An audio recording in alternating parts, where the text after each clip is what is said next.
The defense budget this year is about $850 billion, $858 billion. which is more or less of like a rubber stamp of prior budgets. Yes. What is an appropriate defense budget?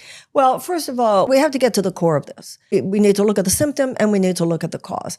60 Minutes is doing a better job at oversight than the U.S. Congress is. The unbelievable price gouging, Raytheon, Northrop Grumman, Boeing, they're just running away. This is just their piggy bank. I mean, there's no regulation. They're being left to just regulate themselves. They're price gouging. And I think we should be disturbed by the fact that our defense secretary is a former board member at Raytheon.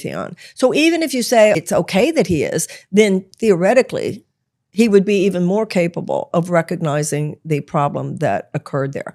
I think the question that I'm bringing up for people is that we have to recognize that this whole idea that national security is increased the bigger your defense budget is such a crock. Yeah. No one believes, no thinking person believes that the Iraq War increased our national security. No one believes that the last 20 years in Afghanistan increased our national security. When we're thinking about national security, we should be thinking about things like healthcare, ability to get an education, a living wage, and so forth. In answer to your question, there are rather conservative voices who are saying we could take off 10%. I believe we could take off 20%.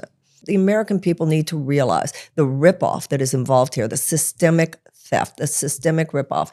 We don't have universal health care because of insurance companies. People are rationing their insulin because of the pharmaceutical companies. We don't have a healthy energy grid. We're not mitigating climate change we would because of the greed of big oil. And we have this absurd bloat.